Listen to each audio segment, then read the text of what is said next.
Life is about suffering. I just decided to become a gladiator, take charge instead of be a victim. It's easy to get into fights. It's easy to retaliate. The skill is to hold back, be patient, think about it, and then make those decisions. Humanity has never gone through so much change as we are today. But I'm an optimist, and I believe the world's going to be a far better place. How are we going to leave it behind? I think the future's bright, despite the political scene, the wars we have. But I do believe the new generation will leave a world a far better place than where we left it. The mindset controls your future. Many people wait for the future to arrive and then they change their mindset. It's the mindset that drives everything. So you have to have that mindset to dictate where you're going to go in the future. The universe, is God, energy, whatever you want to call it, and it ultimately is the same energy force, is that it's given us the power to decide and make choices. Use that. God is within us. Use that power to make the right choices.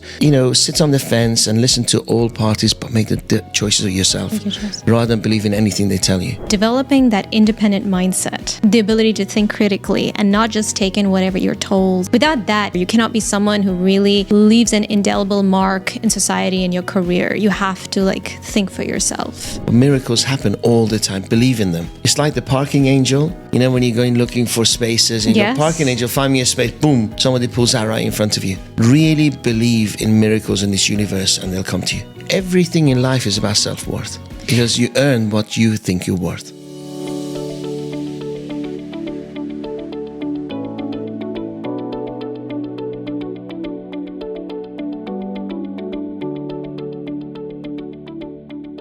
Hello, everyone.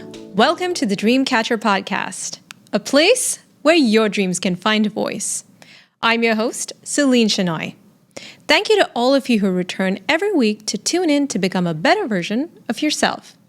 Make sure you hit subscribe if you haven't already, and rate our show if you enjoyed this episode. Have you ever felt like life keeps throwing you into the arena before you're ready? Testing your resilience, your identity, and your sense of purpose? Today's guest, Dariush Soudi, knows that battle better than most, and he's built an entire philosophy to help people rise stronger. He's here to share his stories and insights with us. After experiencing major personal and professional setbacks, Dariush Soudi rebuilt his life from the ground up and now teaches others how to lead with authenticity and compassion.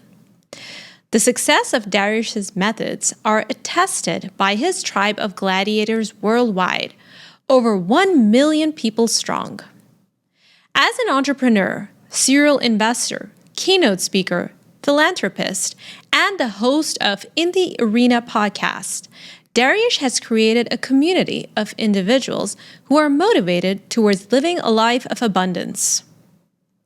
In this conversation, we'll explore Dariush's powerful life story, the mindset behind the modern-day gladiator, the core principles from his book, and how to apply them to leadership, resilience, and everyday challenges. Let's dive in. Hello, Dariush. Welcome to the show. How are you doing today? Amazing. Thank you for inviting me. Honored to be here. Yeah, I'm so happy to have you. I've heard so much about you over the past year, and I even saw you speak at the Mind Valley event in January, and I absolutely loved what you shared with all of us. It was so inspiring. And it's clear that you've made a name for yourself in the self-development circles with your distinctive and motivating perspective on success and on leadership. Additionally, your upcoming event, the Gladiator Summit, has been a huge part of the conversation. It's been generating so much buzz, and it's become a significant personal development event in Dubai and the region for that matter. So it is fantastic to have you here to explore your story and your philosophy. Thank you. Thank you so much. People don't know that the Gladiator Summit has only been two. This is the third one. Really? We've made such an impact in such a short period of time. Oh, I thought it's been there for a while. No, this is the third one coming, 10th of January. And we already sold 90% tickets, which is, again, unheard of. That's amazing. Last time we had 2,500 come. We don't discount, we don't give tickets away. I had a vision whereby I thought that people are tired of being put in a vulnerable place and then sold to. So I thought, where over the last 30 years I've gone to all these seminars, and what have I learned from them? For instance, the distance between the audience and the speakers, the height of the actual platform, the AV system, the lighting. I just took notes. And I thought, if I was ever going to have an event, I will make sure I learn from other people's mistakes. And I never sell anything, I just give love. And so over that period of time during the event, we create such an environment where nobody's judged. People cry, people dance, people laugh, and we create such a safe environment that this time around, having 600 people, you will find, because I know you're coming, Yes, you will I am. find 500. I'm looking forward. I'm very Thank you. excited. You will have 599 new friends. Wow. I think it's just a testament to people's hunger for these kind of events, for a community of like-minded people who just want to be better and be more alive in their life. And you have provided them a sort of container where they can do that. And I think that's a beautiful thing. Thank you. Again, do you remember COVID? People said that humanity's changed. We're not going to be in the same room again. Offices aren't going to exist. People are going to work from home. They're not going to shake hands anymore. Do you remember the fist pump and all this and masks? Yes. Yeah. So I actually believe in humanity, and we still like to get together. Now, knowledge is available on the palm of your hand on your phone. Knowledge is available on your laptop at home, in a coffee shop. But I still think people want to get together for concerts, for parties, for football matches. You know, there's that togetherness of a community that people still desire. And if you can create a safe environment, and they can drop their walls like the onions, you know, they peel their walls away. Yes. And then we can get the raw material, and which is beautiful human beings. I really believe in human beings, and I think the future's bright. I think all we want is love in our life, you know? The Beatles got it right. All you need is love. All you need is love. That is beautiful. But I'm curious to know, what are the roots of all of this? Because you're clearly guided by such strong sense of ethics and principles. And you've described your life as a journey of both triumph and tragedy. Huge contrast. So, Dariush, can you please take us back to a turning point in your life where you felt that you needed to rebuild yourself and do something more with your life? I think it was the age of 3, maybe no, actually, probably age of, I would say 5, because I recall sitting on my granddad's lap, and they were all crying around some picture. And I said, "Why are you all crying?" And he said, "Because your dad's buried there." Okay. So for 1 year, I didn't know my father had died. And they were lying to me or trying not to hurt my feelings. So every day, without them knowing, I used to sit outside the house waiting because they'd gone to work. I was like, why is everybody's father coming back home and mine's not? And then at that point, I realized even your loved ones can lie to you. I was so hurt by it, even at the age of 5. And then a few years later, my grandfather died in front of me. I think that was a turning point where I realized that life's really short and unpredictable. And there's no guarantee, because they were both young. My dad was 29 and my grandfather was 54 or 55. And that was a turning point. I thought, you know what, if this life is so short and unpredictable, I might as well make something of it. I think my grandfather was rich, but when he died, we lost everything. He was the mayor of a city. And I thought, you know, why not? Why not me? Just because I'm born in Iran, just because the revolution, just because I'm this and that, and why not me? I'm just going to strive to make something of this life, if this is the only one we have. So that was my turning point. And even today, I just make sure if this is my last day, I've achieved the most I can out of it. So I don't waste time. Never have. I didn't want to allow circumstances to get the better of me. I wanted to dictate what happens in my life rather than life dictate what happens to me. So that was really, I think, now looking back, it was a blessing, right? If everything goes according to plan, we should all lose our parents, right? If it goes in the right order. Yes. I just happened to lose mine a lot quicker. The downside is that I don't have any memories. The positive side, I went through the pain 50 years ago. and some people have to go through the pain now, late stages. So life is about suffering. I just decided to become a gladiator, take charge, and instead of be a victim. Wow. It's really admirable that you were able to turn that pain into something that could fuel your growth and your purpose, especially as a young boy. I mean, I've heard about young boys growing up without fathers. They have a whole other life path filled with obstacles and challenges because they look to their father or a father figure to show them the way, how to be a man. Was there anyone in your life who kind of was that role model for you? Never. So where did you get your cues from? Where did you get your framework from? I think two things. One, I didn't know. My father was a subject we didn't discuss. So in my head, like taboo. Yeah. Don't bring it up. It's negative. Why do you want to bring it up? So I think in my head, I imagined the perfect man. I'm sure he had faults. I'm sure, he was naughty at times. I'm sure he had, challenges going on like all of us. But in my head, it was the perfect man. And I want to be like him. At the same time, it wasn't the circumstances that made me, be successful in life. I think it was the anger. I was so angry inside and I didn't know what it was. I was very violent. So if somebody crossed me, there was nice kill. Nice kill. I was in jail so many times in England for beating people up. Really? You will never think so now. Yeah, but all my knuckles have gone. And, wow. And there was, I think many years later, I was in my 30s, sitting in jail with my suit on. I was a successful businessman thinking, maybe I should change my approach. Maybe this anger is not a good thing.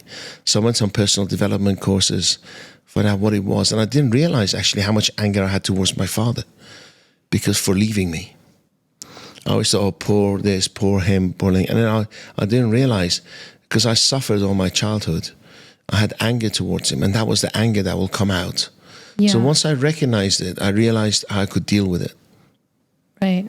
I think it wasn't it was a circumstance, it was the anger that fueled my charge towards life, if that makes sense. Yes, it does. So people who have this trauma, like anger or difficult emotions, how can they use that to channel some form of expression that would be beneficial to them and the world? How did you do it?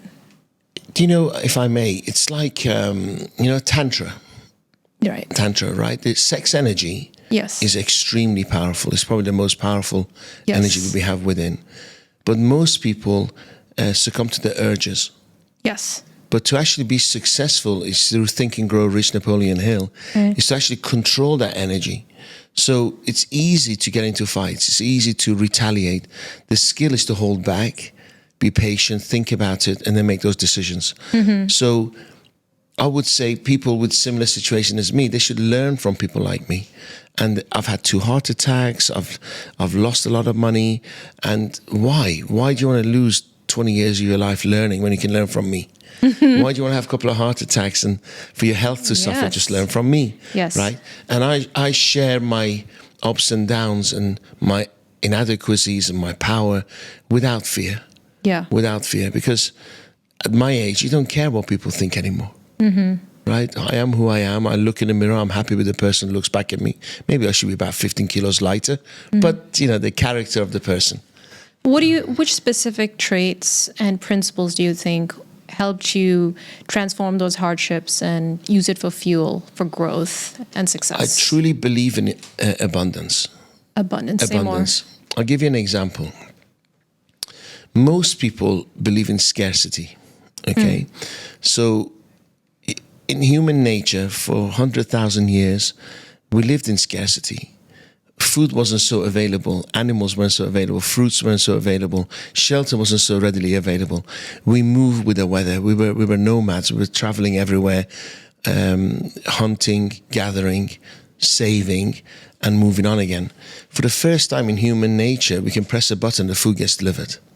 So it used to frustrate me to think that, why are people living in scarcity? Why are they always worried? Why are they worried about their rent? Worried about this? Why are they saving money under the pillow? Why are they more risk takers? then I realized actually I'm the abnormal one to feel abundance, because abundance is something new, right? But most people are happier living in scarcity, Right. hoarding, watching, being careful, not being so open, avoiding pain. Yes, because that's what we did for 100 years, 100,000 years. Yeah. So only last 50, 60 years we got abundance. I think it was until about 70, 80 years ago, we didn't have warm showers. Isn't that amazing? It was always cold showers. No indoor plumbing either. Nothing, absolutely. you bucket out the window. I know, outhouses. And the other day I was driving along and I thought, today I'm going to appreciate electricity. I was driving along and I thought, you know what? I appreciate electricity. How amazing is electricity? It lights up everything, the car, everything you do is depending on electricity. And then some genius came up with this out of nowhere, and it's good for the environment. It's not. But how good was Henry Ford? Right, to say, Yes. because those days were electric cars, and he say, no, forget this abundant energy. We're going to go for something. We dig out the ground. It's going to be unlimited for hundreds of years to come, and he burns it, and it's bad for the environment, and it's more expensive. It's not as efficient, and he turned the car industry around. So I was in a way like admiring Henry Ford as well. Yeah. Yes, because he was in an uphill struggle.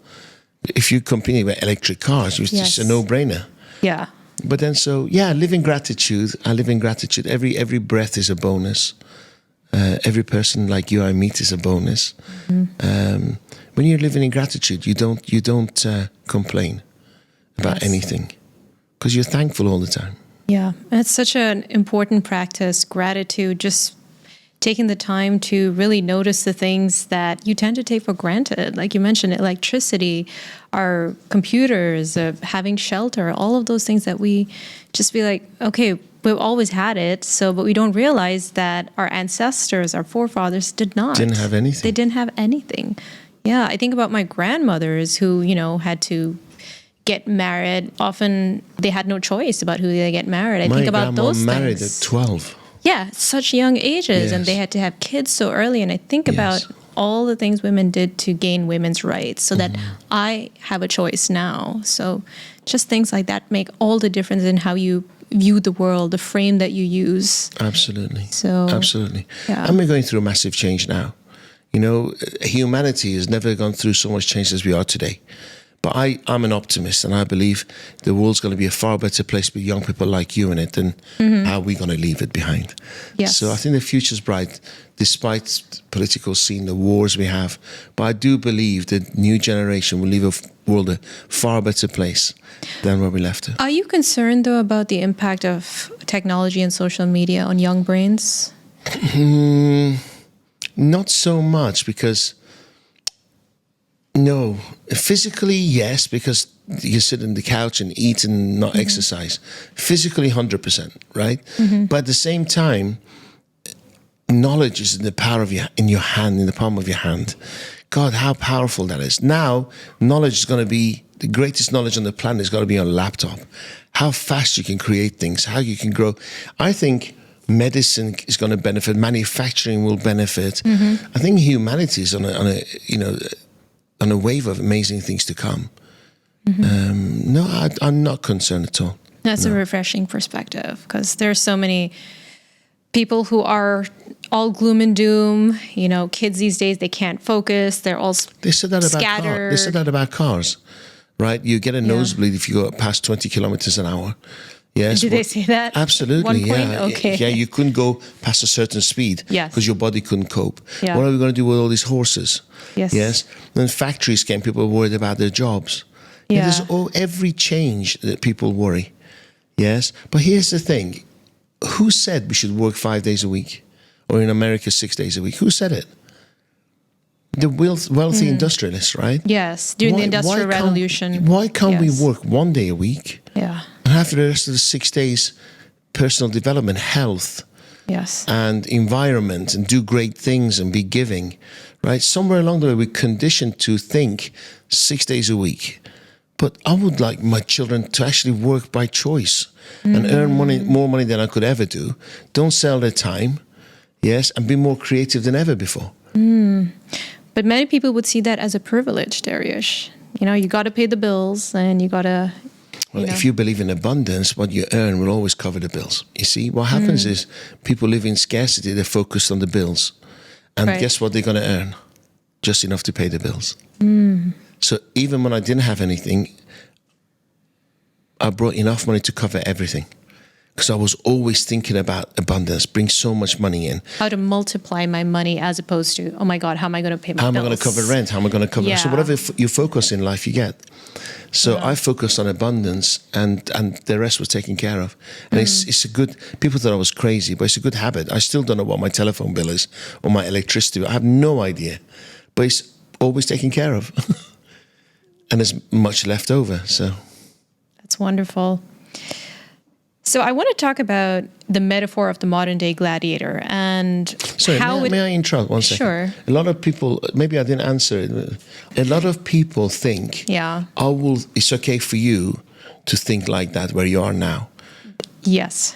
The actual magic is to think like that first, and then abundance will come.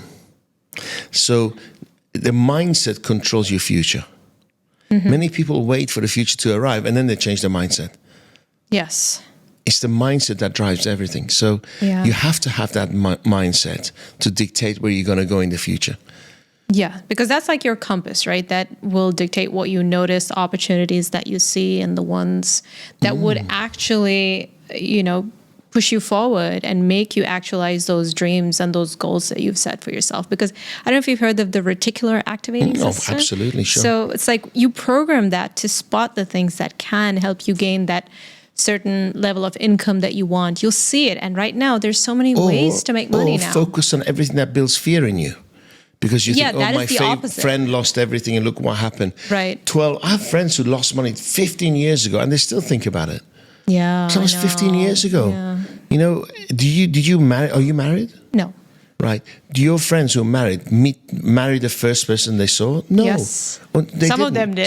Some didn't, right? Yes. Because there's more women empowerment. They can date and meet people. But then you just don't marry the first person you see. No. Right? So you have to kiss a few frogs before you get their prince. Yeah, if you have that choice. Exactly. Yeah. So that's life, right? Yeah. So don't give up. When you meet entrepreneurs, they see opportunity everywhere. When you see, unfortunately, employees or highly educated people, they see problems everywhere. Okay, so I think focus on things that you can influence.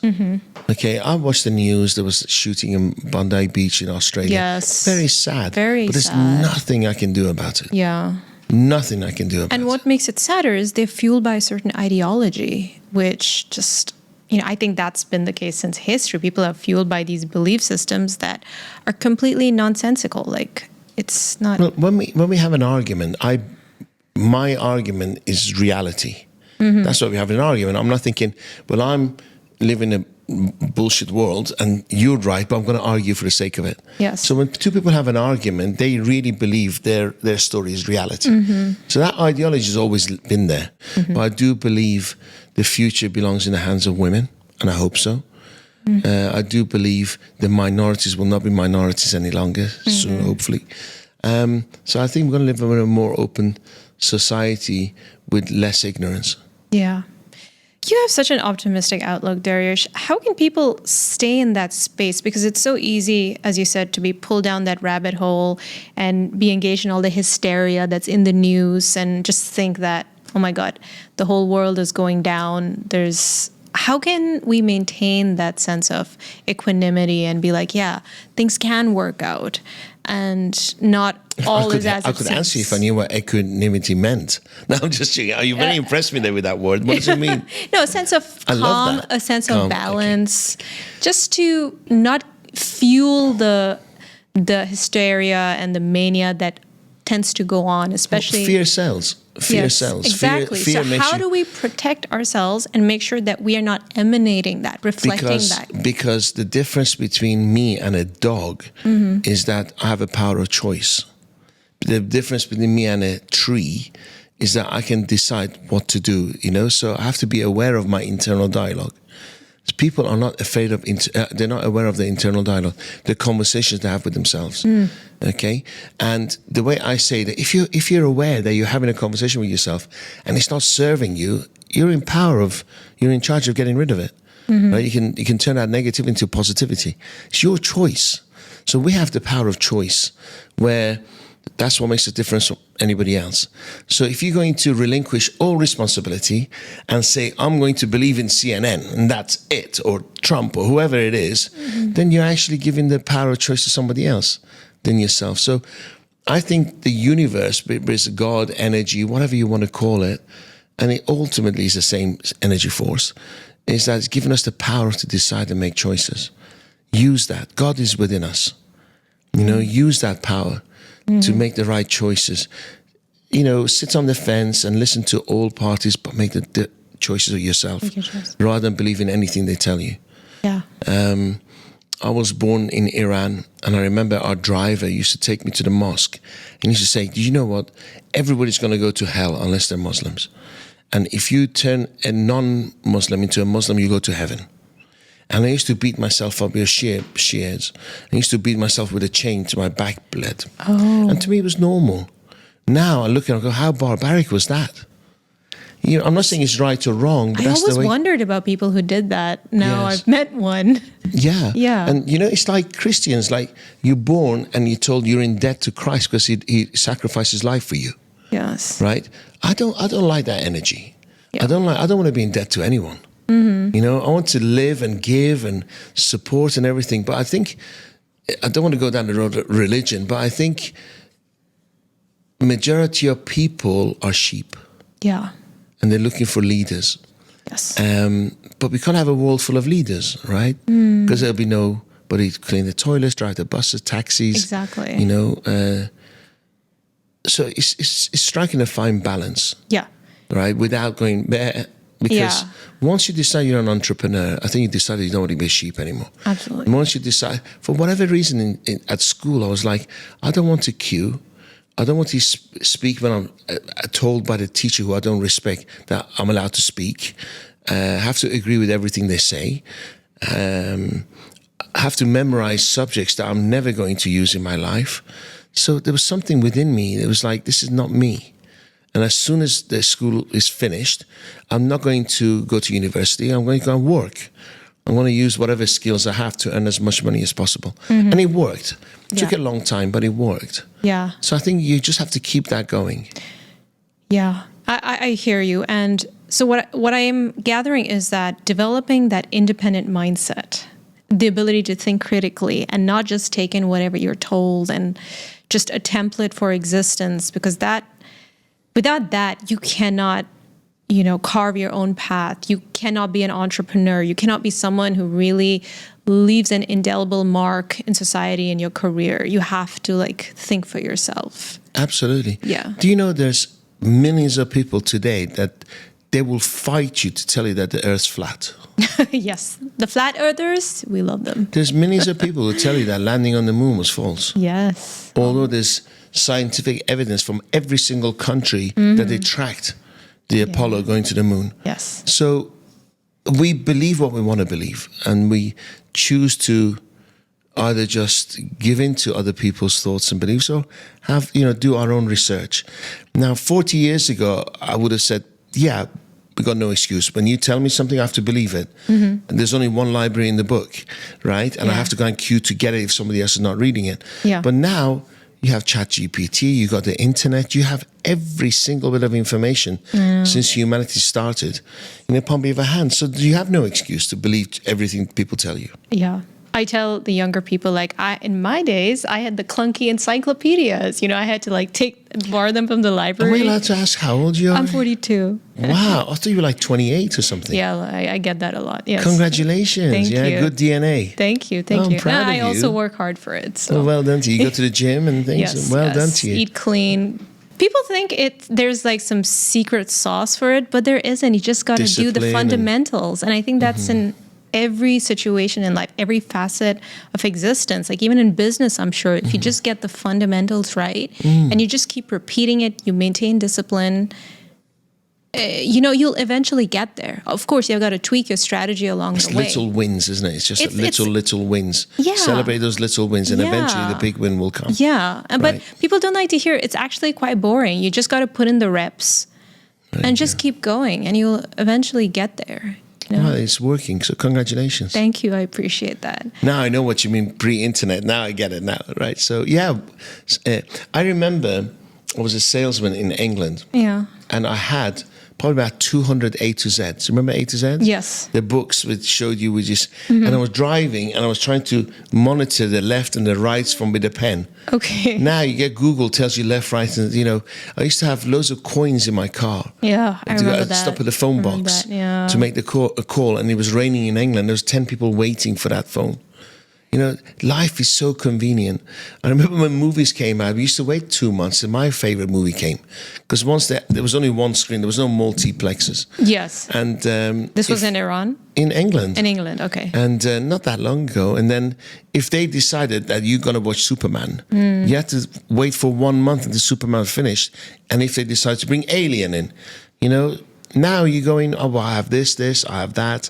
I have food brought to my chair. It's amazing. We live in an incredible time. Yeah. Hello, everyone.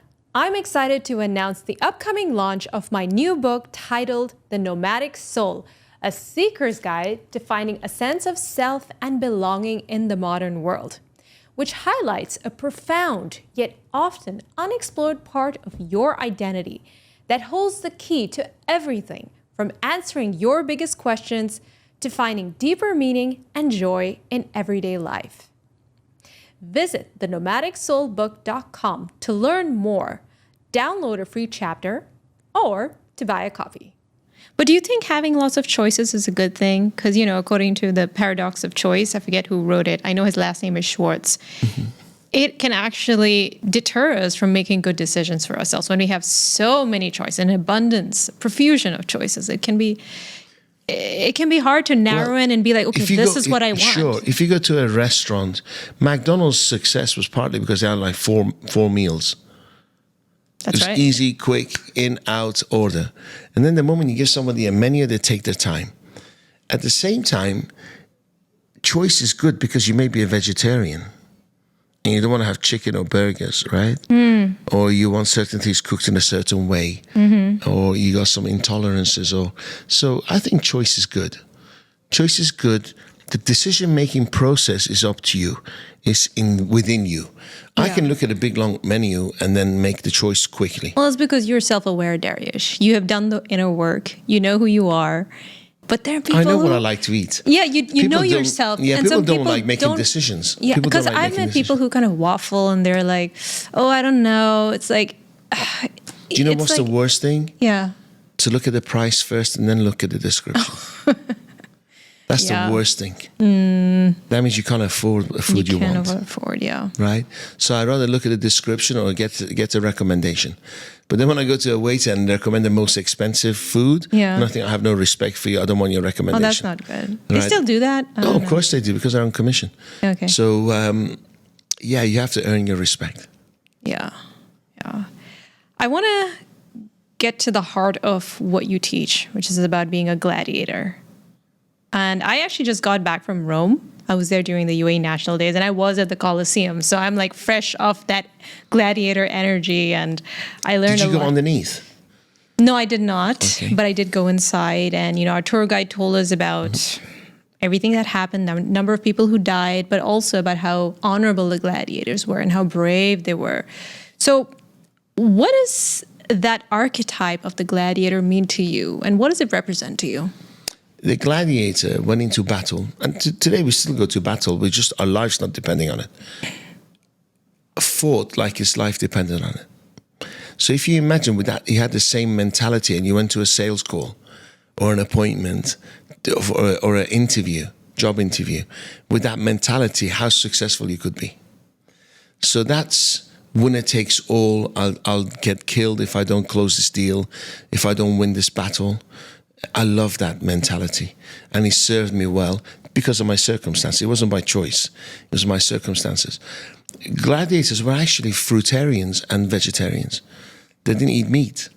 So they were into healthy eating. They meditated. They were very loyal to each other.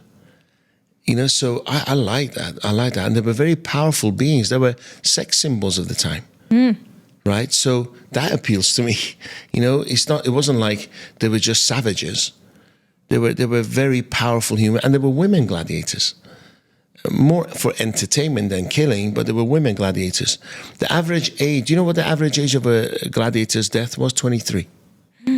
Wow. 23. Imagine how much they had to achieve. Yeah. But here's the thing, but most people who actually entertained the crowd were not killed, even if they got defeated. Right? Because if you entertain the masses, they want you to continue. And isn't that the same now? When Tom Cruise puts the most bums in seats in cinemas, he makes the most amount of money. Coldplay sends the most amount of seats in a stadium, they make the most amount of money. It's exactly the same as it was 2,000 years ago, but we just don't have swords and blades killing each other. So automatically, I think especially the men generation, today's generation, gone soft, and the moment we open up a bank account, we open up a company, they said, don't worry about it. 80% will go bust in the first year. So they set you up for failure. Imagine they gave you a sword and say, don't worry about it. 80 of you will die when you go in. Yeah. You're going to have a different, perspective to life, right? So I think today we got so much abundance, so much opportunity. If I had that gladiator mentality, how much more wealth I could have, how much more love I could have. Even the internet, yes, it's a swipe to the left, swipe to the right. It's too easy to like someone, reject someone. However, it was so hard to meet someone. We often go into a relationship with the first person we met, right? So you can look at it from both sides, as long as you appreciate what you have right now in your hand. So having that fighter spirit who just goes in for the win and have no doubt in your mind that. And entertain. So what happens is I give it entertain, because the attention span of the person you sit in front of you is like 2 seconds. If I meet you in business, you're not thinking, I can't wait to buy from Dariush, right? You'll be thinking, how is he going to screw me? Because people like him have come in, sold me something, they run off. So how is he going to assure me that it's going to be a good... And also, do I want him back in my mouth? Is he entertaining? Is he boring? Right? So I believe in edutainment. Educate people, find all about them, and be slightly entertaining. Amuse people, not joking or cracking jokes all the time.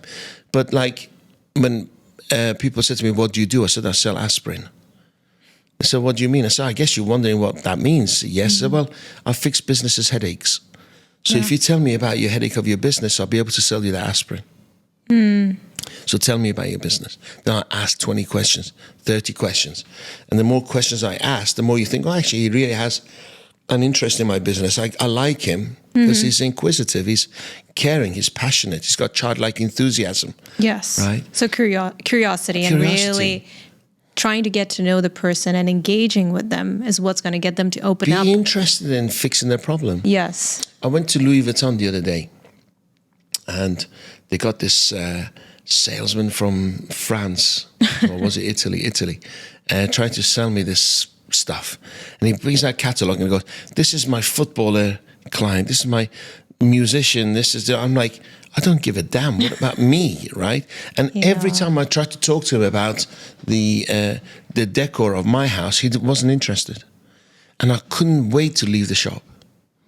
And then, as I was walking by, he goes, you know what, look at this trunk. This trunk is this. And I'm like, what do I want a trunk for?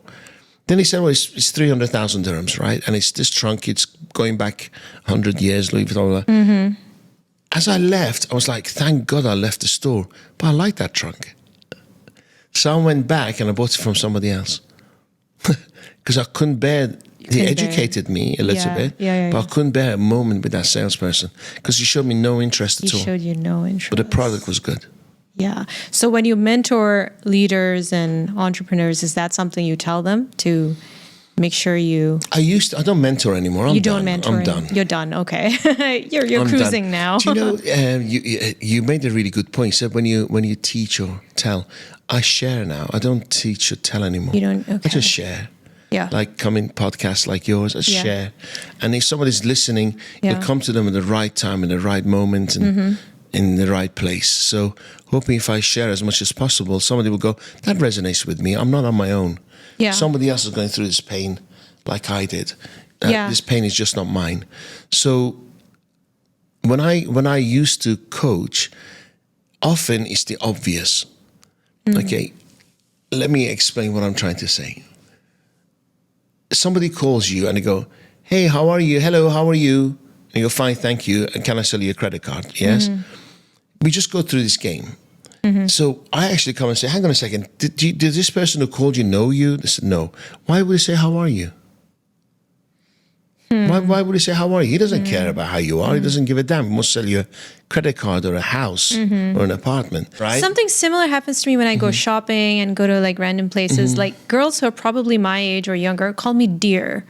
And I mean, I know that's your to good be name. Sweet. Your good name. Your What's good good name. about your Oh, good name? dear, come here. Oh, dear, here's your top. And I'm just like, I don't know you. Like, don't say it. I know that might sound a little bit, I don't know, because you're cutthroat. sensitive, because you are raw, right? Yeah, I mean, I Other like people just- I like realness, right? So I know that's a sales tactic just to get me. It's not even a sales tactic. It's just a bad habit. yeah. How are you? I'm like, what do you want? Yes. I don't even answer anymore. Yeah. Yes. But most people go, great, thank you. And you? They ask them how they are. Yeah, it's a level you know? of formality that can kind of mask the realness in human Correct, interaction. Correct. You know? My job is to highlight these things and then let the client think about it.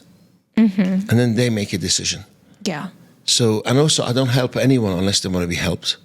Oh, that's key. I'm tired That's of key. trying to You help can waste so much everyone. energy Yes. doing. And they end up resenting you. They Because- do. Yeah, because they were happy in the ghetto. Right? You get them out of the ghetto. And then you give them their cars and everything else, and they go, I'm going to say, I was happy having no car and struggling and walking Yes. everywhere and getting a metro. Yes. I don't like having Ferraris and Bentleys. So That's they so sabotage and go back. interesting, right? That some people are just happy being average or happy being playing at a low level. All they know. That's all they know. But they could do better. Now, it's like, don't you But they are doing better for visualize themselves. something? Yeah, they do. I met Wolf of Wall Street, Jordan Belfort, and he told me a story to the crowd as well. And he said when he was 16, he had a ice cream business on the beach in New York. And this beach went on for like 10 miles, 15 kilometers or something. And so he could never cover selling ice cream to all the beach. He was making $2,000 a day.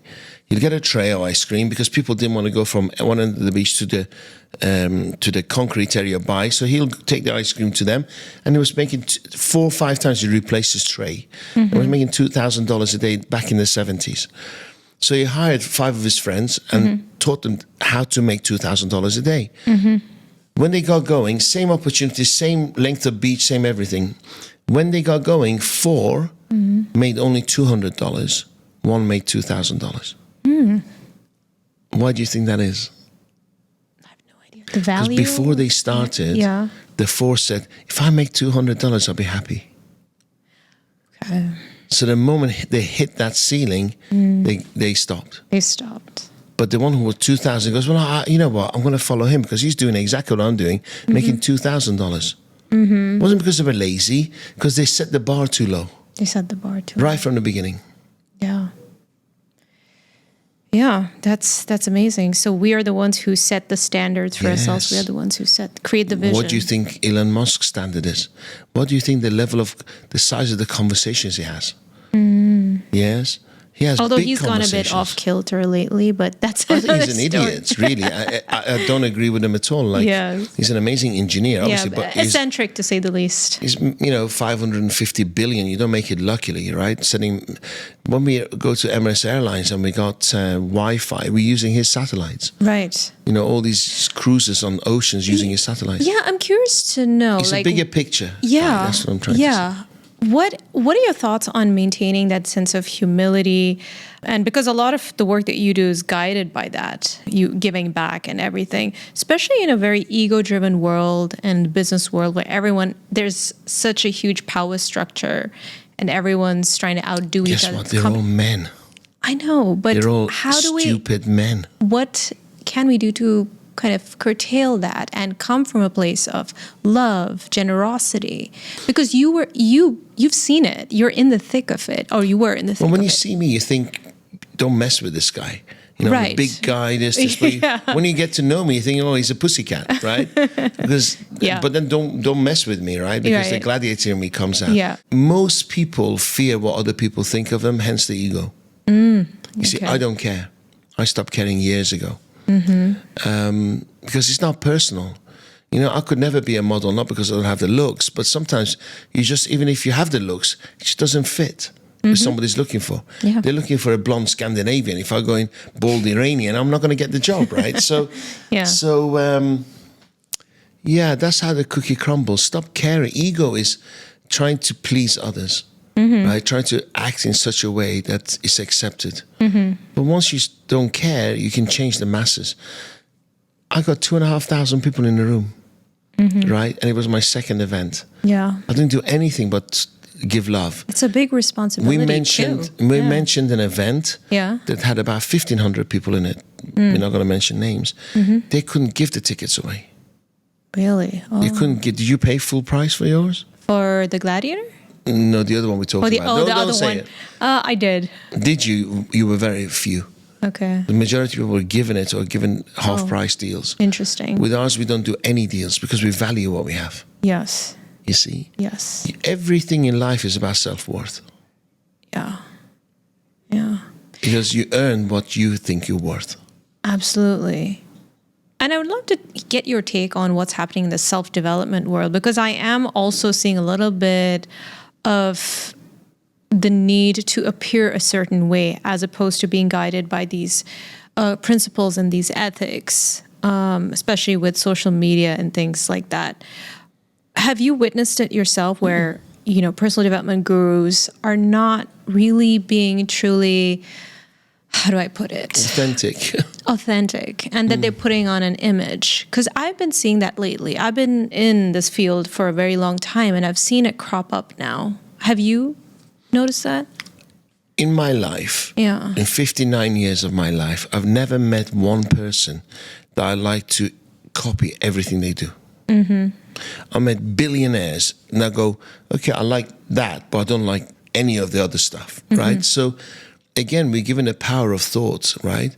We can decide to think, hang on again, the guy's 29, and he's driving 2 Lamborghinis, a Bugatti, it never works, and he's got like hot women all over him, and he's always in nightclubs.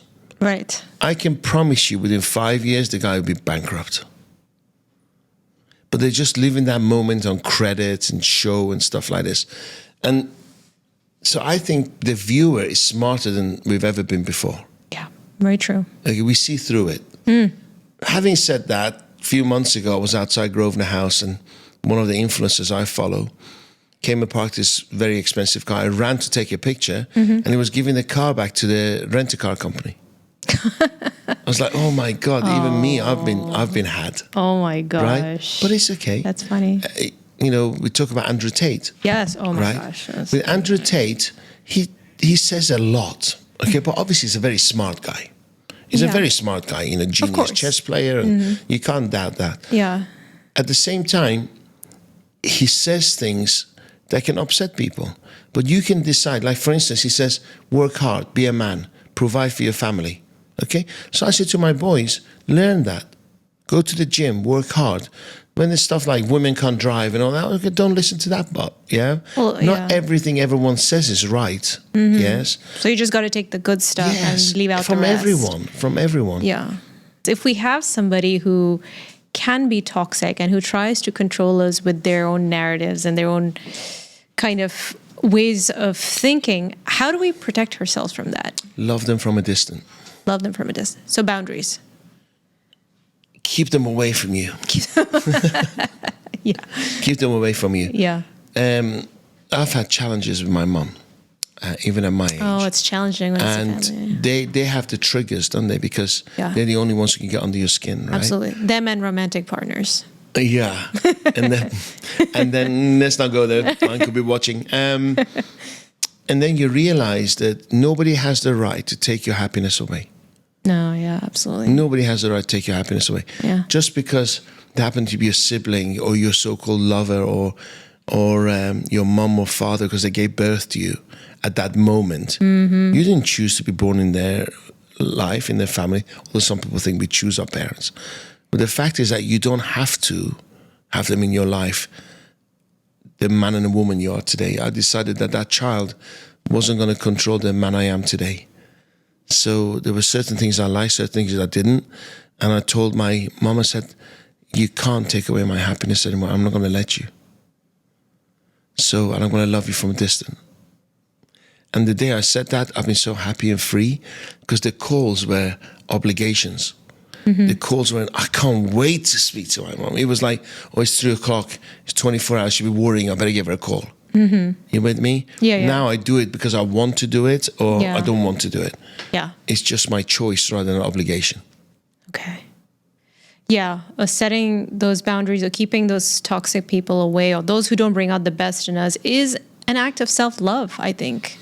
I think Listen, there's two it's- types of people. I yeah. think they're love buyers, okay, who, you know, like you open a door for someone and they don't say thank you, you expect them to say thank you. If they don't, you go, well, you're welcome, right? Yeah. They're love buyers, right? Yeah. They do something for someone to be with the liked and expectation. appreciated. Yeah, Exactly. yeah. Boundaries are set when you go, this is a no-no.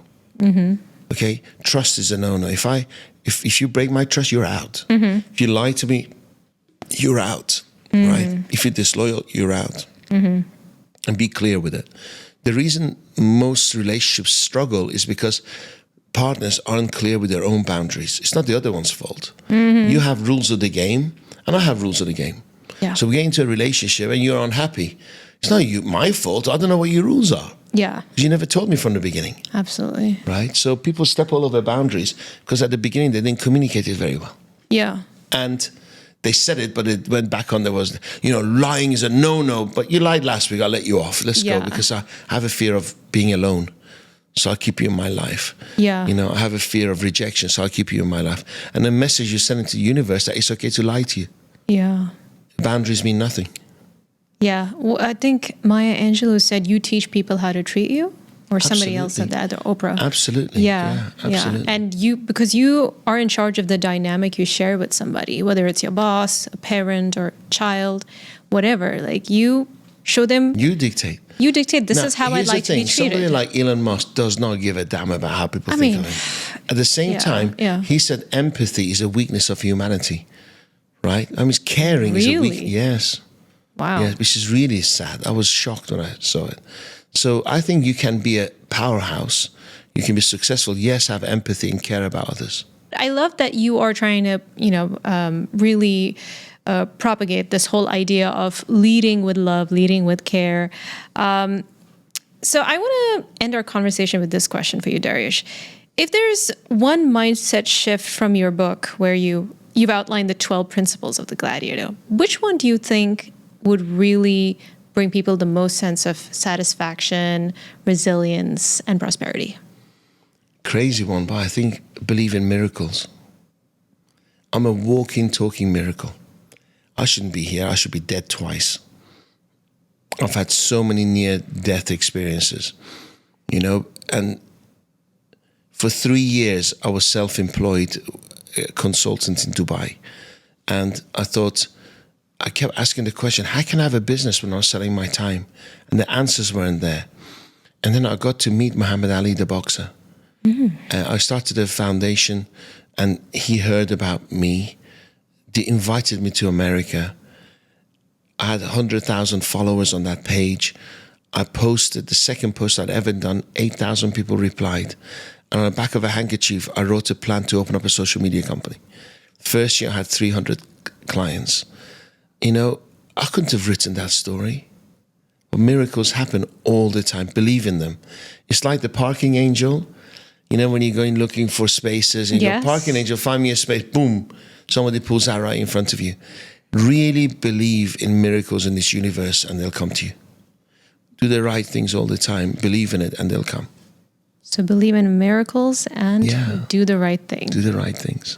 Okay. Wow. It's a beautiful note to end our conversation on. Thank you. Dariush, thank you so much for sharing your heart, your wisdom, and your warrior spirit with us. You remind us that strength isn't just about fighting harder, but standing tall in the face of struggles. I really appreciate you. Thank you. I appreciate you. I think fighting is pointless. It's too much energy. I think more like dancing. Dancing. Dance through life, right? Dance through life. As far as we know, my 92-year-old grandma said life's too short. And now I'm my age, I'm thinking, wow, she was right. Life's so short. It goes by fast, I've heard. So fast. Goes by fast. So fast. Thank you for inviting me. Honored to be here. And I'll see you at the Gladiator Summit. Yeah, I'll see you there. And before we cut, I just want to let our listeners know that if you found this conversation compelling and you really resonated with Dariush, please read his book, The 12 Principles of a Modern Day Gladiator. And be sure to check out his event, the Gladiator Summit, which is going to take place in Dubai later this month. And listen to his podcast, check out his speaking events at his website, dariushsoudi.com. The link will be in the description.